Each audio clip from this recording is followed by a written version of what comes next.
Assalamualaikum warahmatullahi wabarakatuh. Halo, jumpa lagi bersama saya Nabila Ababil dalam video pembelajaran Senang Belajar Matematika. Oke, sebelum kita belajar, alangkah baiknya kita membaca basmalah terlebih dahulu. Dan jangan lupa siapkan catatan kalian dan posisikan posisi kalian agar nyaman dalam pembelajaran. Oke, dan jangan lupa jaga kesehatan, taati protokol, cuci tangan, dan memakai masker. Jangan main kemana-mana ya, agar kita semua dalam keadaan sehat walafiat.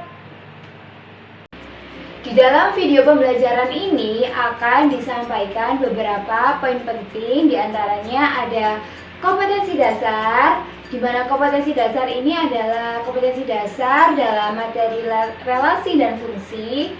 Kemudian ada materi fungsi itu sendiri, dan yang terakhir ada latihan soal. Jangan lupa disimak sampai akhir ya. Untuk kompetensi dasar atau KD dalam materi relasi dan fungsi ini ada di 3.3 dan 4.3, yaitu materi kelas 8. Yang pertama 3.3 yaitu mendeskripsikan dan menyatakan fungsi dengan menggunakan berbagai representasi seperti kata-kata, tabel, grafik, persamaan, diagram. Dan untuk 4.3-nya sendiri yaitu tentang menyelesaikan masalah yang berkaitan dengan relasi dan fungsi dengan menggunakan berbagai representasi. Melalui video pembelajaran ini kita semua akan mengetahui apa itu definisi fungsi, kemudian kita juga dapat mengetahui domain, kodomain, dan range. Dan kemudian kita juga dapat menyatakan fungsi itu sendiri dalam berbagai bentuk. Dan juga kita juga dapat mengidentifikasi apakah itu fungsi atau bukan. Jadi jangan lupa videonya disimak sampai akhir dan jangan lupa dicatat ya. Nah, sekarang kita akan belajar tentang materi fungsi. Apakah kalian tahu apa itu fungsi? Apa ya fungsi itu?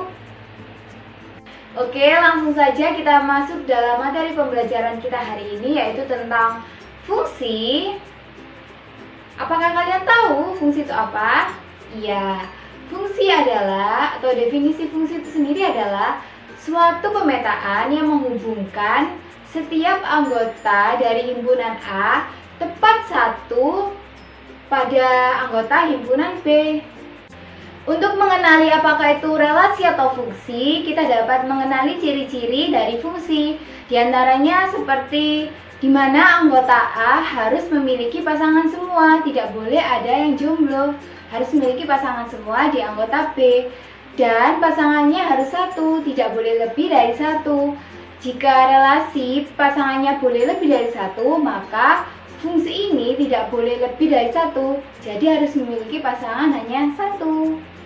Sekarang kita akan belajar tentang pemetaan fungsi. Misalkan ada himpunan A yang beranggotakan A, B, dan C. Kemudian ada himpunan B yang beranggotakan 1, 2, dan 3. Kemudian himpunan A dihubungkan atau dipasangkan dengan himpunan B. Seperti A dihubungkan dengan angka 1, dan B dihubungkan dengan angka 2, dan C dihubungkan dengan angka 2. Di sini dapat kita lihat himpunan A yang beranggotakan A, B, dan C merupakan domain atau daerah asal.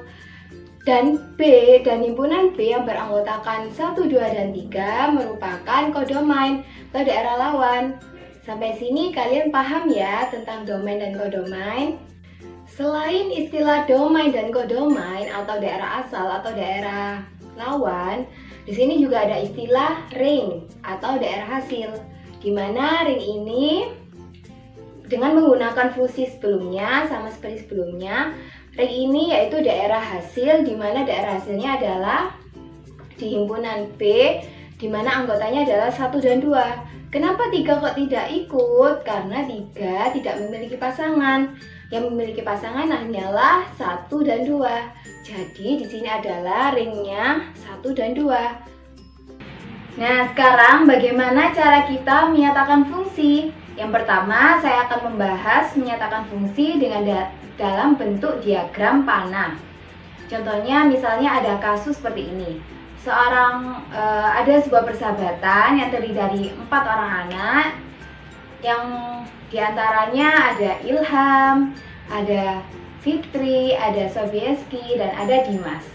Kita misalkan pada gambar di bawah ini ya. Nah, seperti itu. Kemudian mereka mempunyai buah favorit. Jadi masing-masing dari mereka memiliki makanan atau buah favorit mereka. Di antaranya seperti Mas Ilham suka semangka, kemudian Fitri suka makan stroberi, kemudian Sobieski suka makan pisang, dan Dimas suka makan anggur. Langsung saja kita misalkan 4 orang anak tadi adalah himpunan A. Ada Ilham, Fitri, Sobieski, dan Dimas.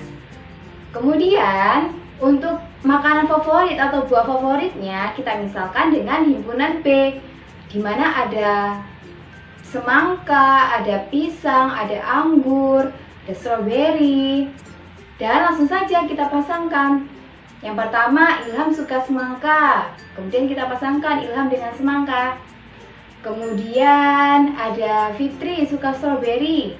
Langsung saja kita pasangkan Fitri dengan stroberi. Dan Sobieski suka makan pisang. Langsung saja kita pasangkan dengan pisang. Dan yang terakhir ada Dimas yang suka makan anggur. Jadi kita langsung pasangkan aja makanan atau buah favorit dari mereka. Jadi itu adalah contoh bagaimana fungsi dinyatakan dengan dalam bentuk diagram panah. Mudah kan? Setelah kita belajar menyatakan fungsi dalam bentuk diagram panah, sekarang kita belajar menyatakan fungsi dalam bentuk diagram kartesius dengan menggunakan kasus atau contoh soal sebelumnya yang sama seperti sebelumnya pada diagram panah, yaitu tentang persahabatan yang terdiri dari 4 orang anak yang memiliki buah favoritnya masing-masing. Nah, langsung saja untuk membuat diagram kartesius kita membutuhkan 2 garis, yaitu garis horizontal dan garis vertikal. Pertama kita buat dulu garis horizontalnya. Seperti ini, kita namai dengan A. Dan selanjutnya kita buat garis vertikal. Kita namai dengan B. Setelah kita sudah membuat garis horizontal dan garis vertikal, langsung saja kita isi garis horizontal dan garis vertikal. Yang pertama, saya akan isi garis horizontalnya terlebih dahulu. Untuk garis A ini saya isi yaitu tentang 4 orang anak. 4 orang anak yang ada dalam persahabatan itu ada Ilham, Fitri, Sobieski, dan Dimas. Dan untuk garis B yaitu garis vertikal saya isi dengan buah favorit mereka. Ada pisang, ada stroberi, ada anggur, dan ada semangka. Langsung saja setelah kita isi garis vertikal dan garis horizontalnya, langsung saja kita hubungkan. Yang pertama misalkan seperti contoh soal yang ada di atas, Ilham suka makan semangka atau buah favoritnya Ilham adalah semangka. Kita hubungkan Ilham dengan semangka seperti ini. Nah, untuk Fitri suka stroberi, berarti kita hubungkan Fitri dengan stroberi. Dan Sobieski suka makan pisang, maka kita hubungkan Sobieski dengan pisang. Dan yang terakhir adalah Dimas suka makan anggur. Langsung saja kita hubungkan Dimas dengan buah anggur. Untuk permisalan gambar Ilham, Fitri, Sobieski, dan Dimas sama seperti yang diagram panah ya. Jadi sudah ada keterangannya. Jadi seperti itu menyatakan fungsi dalam bentuk diagram kartesius. Semoga dengan ini kalian mudah paham ya. dan dapat dipahami oleh kalian.